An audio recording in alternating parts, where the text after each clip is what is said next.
En janvier 1913, le célèbre mathématicien britannique Godfrey Harold Hardy reçoit une lettre inhabituelle par la poste.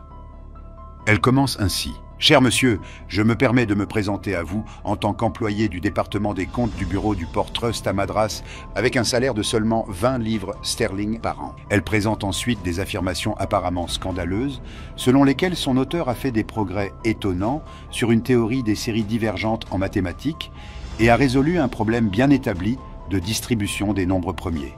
En tant que mathématicien éminent, il n'est pas rare que Hardy reçoive des lettres de fanatiques et de fêlés, faisant des déclarations ridicules et des affirmations farfelues. À première vue, il s'agit d'un cas typique. Pourtant, en y regardant de plus près, Hardy s'aperçoit rapidement que cette lettre est tout à fait différente. Sur 10 pages, la lettre contient 120 théorèmes mathématiques avancés. Certains, réalise Hardy, semblent être des redécouvertes indépendantes de concepts déjà prouvés, tandis que d'autres semblent tout à fait révolutionnaires, déconcertant même le grand Hardy. Après avoir montré la lettre à son collègue John Edensor Littlewood, Hardy conclut que les résultats doivent être vrais car, s'ils ne l'étaient pas, personne n'aurait eu l'imagination de les inventer. Immédiatement, il suppose que la lettre a été écrite par un mathématicien de haut niveau, une sorte de génie, comme Euler ou Jacobi. Une seule question subsiste. Qui était cet homme mystérieux, ce commis indien gagnant 20 livres sterling par an? Comment se fait-il que cet inconnu ait pu atteindre et même dépasser les plus grands mathématiciens du monde? Le 22 décembre 1887, un enfant est né à Madras, en Inde, l'un des nombreux enfants d'un pays qui comptait à l'époque près de 300 millions d'habitants. Il reçoit le nom de Ramanujan, qui signifie « le frère de Rama », divinité hindoue. Mais il ne s'agit pas d'un enfant comme les autres. Avant même d'atteindre la puberté, Srinivasa Ramanujan était devenu un prodige des mathématiques presque totalement par accident. À l'âge de 11 ans, il avait épuisé et dépassé les connaissances de 2 collégiens qui se trouvaient être en pension dans sa famille. À 13 ans, il maîtrise la trigonométrie avancée sans professeur, seul, à partir d'un livre qu'on lui a prêté, et commence à créer ses propres théorèmes. À 16 ans, il tombe par hasard sur un exemplaire de l'ouvrage fondamental de George Shoebridge-Carr, A Synopsis of Elementary Results in Pure and Applied Mathematics, et commence à travailler sur les 5000 théorèmes qu'il contient.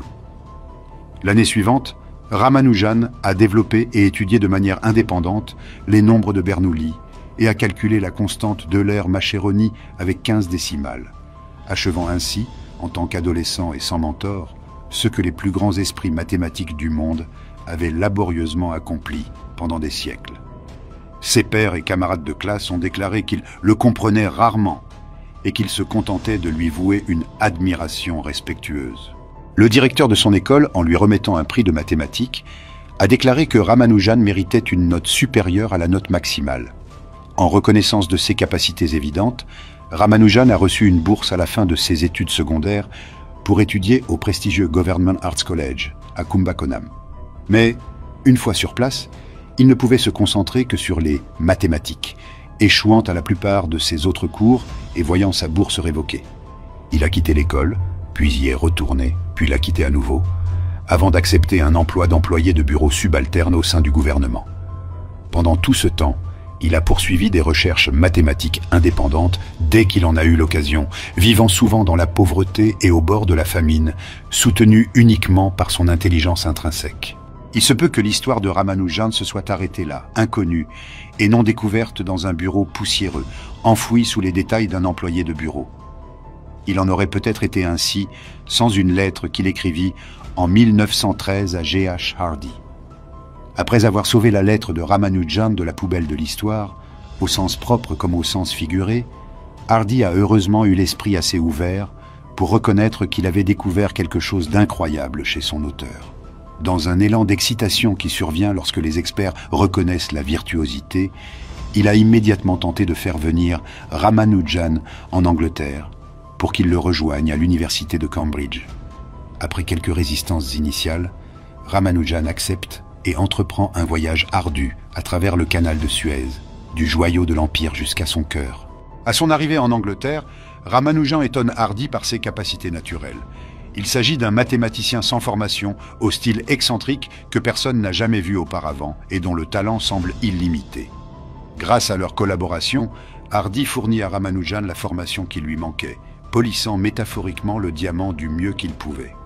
Bientôt, Ramanujan stupéfie les mathématiciens chevronnés en leur présentant des théorèmes qui n'avaient pas été résolus depuis des siècles et des idées qui n'avaient jamais été envisagées auparavant. En peu de temps, il est devenu une figure quasi mythique de la communauté mathématique, une sensation aux capacités apparemment impossibles. À 31 ans, il est nommé l'un des plus jeunes membres de la Royal Society, puis devient le premier Indien élu membre du Trinity College. L'enfant prodige était devenu un phénomène à l'âge adulte. Puis aussi vite qu'il était venu, il a disparu. À la fin de la Première Guerre mondiale, souffrant d'une mauvaise santé due aux privations imposées par son régime végétarien religieux, Ramanujan rentre en Inde. Peu après, il meurt à l'âge de 32 ans. Des années après la mort de Ramanujan, on a demandé à Hardy d'évaluer d'éminents mathématiciens sur la base de leur talent pur en utilisant une échelle de 1 à 100. Il se donne un 25, son collègue et ami Littlewood un 30. Il donne un 80 au légendaire mathématicien allemand David Hilbert, l'un des esprits les plus influents du XIXe siècle. À Ramanujan, il a attribué la note de 100. Ayant travaillé plus étroitement que quiconque avec Ramanujan, Hardy a commémoré sa capacité unique dans la déclaration suivante. Il combinait un pouvoir de généralisation, un sens de la forme et une capacité à modifier rapidement ses hypothèses, qui étaient souvent vraiment surprenants et qui l'ont rendu dans son domaine particulier sans rival à son époque. Les limites de ses connaissances étaient aussi surprenantes que leur profondeur. Voilà un homme qui pouvait élaborer des équations modulaires et des théorèmes d'un ordre inouï, dont la maîtrise des fractions continues dépassait celle de n'importe quel mathématicien au monde, qui avait trouvé lui-même l'équation fonctionnelle de la fonction zeta et les termes dominants de bon nombre des problèmes les plus célèbres de la théorie analytique des nombres.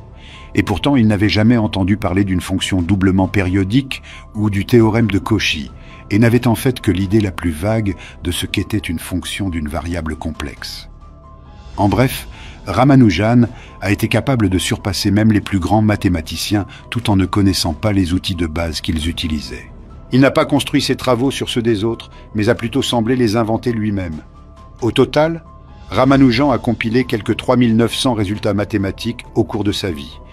Depuis sa mort, la quasi-totalité de ses affirmations se sont révélées exactes, ouvrant des domaines d'études entièrement nouveaux et inspirant de nombreuses autres recherches. En fait, son influence sur le domaine a été si importante que le Ramanujan Journal a été créé en tant que publication scientifique consacrée uniquement aux travaux dans les domaines des mathématiques influencés par Ramanujan.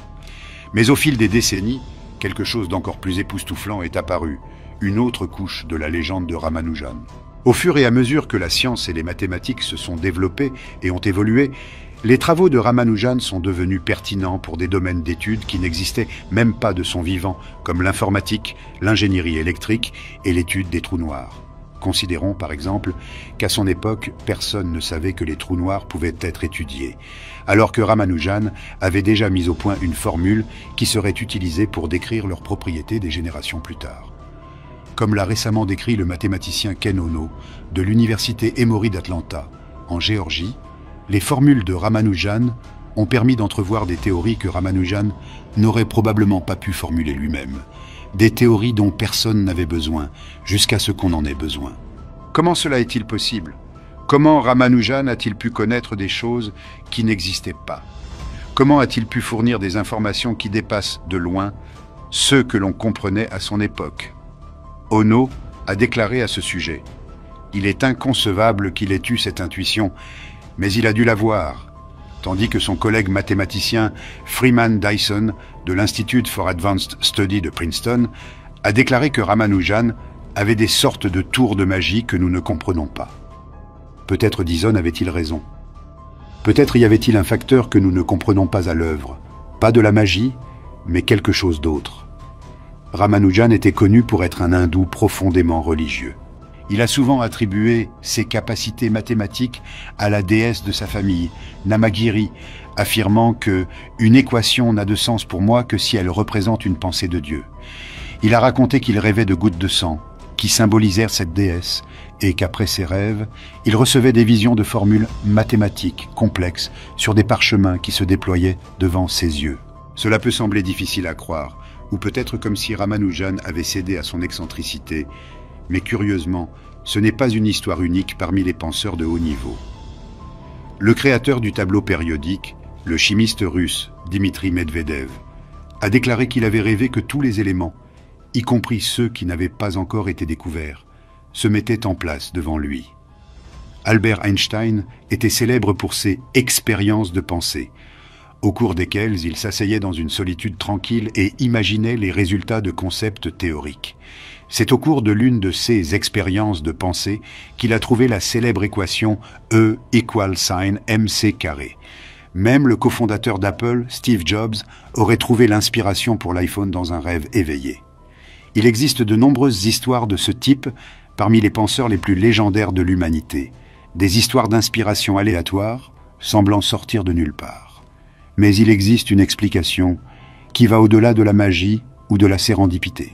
L'explication réside dans ce que l'on appelle les archives akashiques, tirées du mot sanskrit akash, qui désigne l'essence de toutes les choses du monde matériel, ce que Platon et Aristote appelaient la quintessence. Les archives akashiques sont une base de données universelle de toutes les connaissances et expériences humaines. Cette base de données serait située sur un plan d'existence supérieur et accessible à tous et à tout moment. Les partisans de ce concept soulignent que même la tradition chrétienne semble faire allusion à l'existence de cette base de données. Dans Apocalypse 20:12, l'apôtre Jean écrit « Je vis les morts, petits et grands, se tenir devant Dieu. Les livres furent ouverts, et un autre livre fut ouvert qui est le livre de vie. Et les morts furent jugés selon leurs œuvres, d'après ce qui était écrit dans les livres. » Ce « livre de vie » n'est-il qu'un autre nom pour les archives akashiques? Peut-être que lorsque Ramanujan a eu des visions de formules mathématiques complexes, que Medvedev a rêvé du tableau périodique, qu'Einstein a mené des expériences de pensée, ou que Steve Jobs a vu l'iPhone dans un rêve éveillé, ce qu'il faisait en réalité, c'était accéder aux archives akashiques. Le plus fervent défenseur de l'existence des archives akashiques n'est sans doute autre que Nikola Tesla.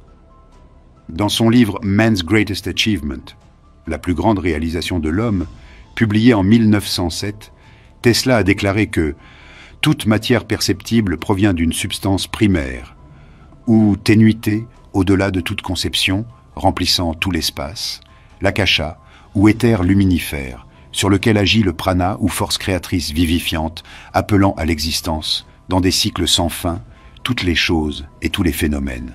Une autre citation bien connue de Nikola Tesla est la suivante. « Mon cerveau n'est qu'un récepteur. Dans l'univers, il y a un noyau à partir duquel nous obtenons la connaissance, la force et l'inspiration. Je n'ai pas pénétré les secrets de ce noyau, mais je sais qu'il existe. » Cela expliquerait-il pourquoi ces personnes étaient si en avance sur leurs contemporains? Auraient-ils pu accéder aux archives akashiques où sont stockées toutes les connaissances et expériences humaines? Cela pourrait également expliquer les enfants prodiges comme Mozart, qui n'auraient pas dû être capables d'atteindre un tel niveau de compétence à un si jeune âge, ou pourquoi des inventions historiques comme le téléphone, l'avion et la théorie de l'évolution ont été développées non seulement par Alexander Graham Bell, les frères Wright et Charles Darwin, mais aussi indépendamment par d'autres personnes, presque exactement à la même époque. Il s'agit peut-être d'individus qui ont accédé indépendamment aux connaissances contenues dans les archives akashiques. Pour Ramanujan, cela soulève une question importante. Il semble que chaque année, ces travaux apportent de nouvelles révélations, de nouvelles applications pertinentes, que ce soit dans le domaine des trous noirs ou dans d'autres domaines. On a déjà émis l'hypothèse qu'à l'avenir, les travaux de Ramanujan pourraient avoir une importance cruciale pour des concepts de niveau supérieur tels que le voyage dans le temps, l'antigravité et l'énergie illimitée. La question qui se pose est la suivante. Si Ramanujan a effectivement accédé aux archives akashiques, cette base de données universelle de toutes les connaissances humaines, qu'a-t-il appris? Quels enseignements a-t-il pu nous laisser que nous n'avons pas encore découverts? Merci d'avoir regardé cette vidéo. Si vous avez apprécié cette vidéo, cliquez sur le bouton j'aime. Si vous êtes nouveau, abonnez-vous et cliquez sur le bouton de notification pour ne pas manquer les vidéos étonnantes à venir.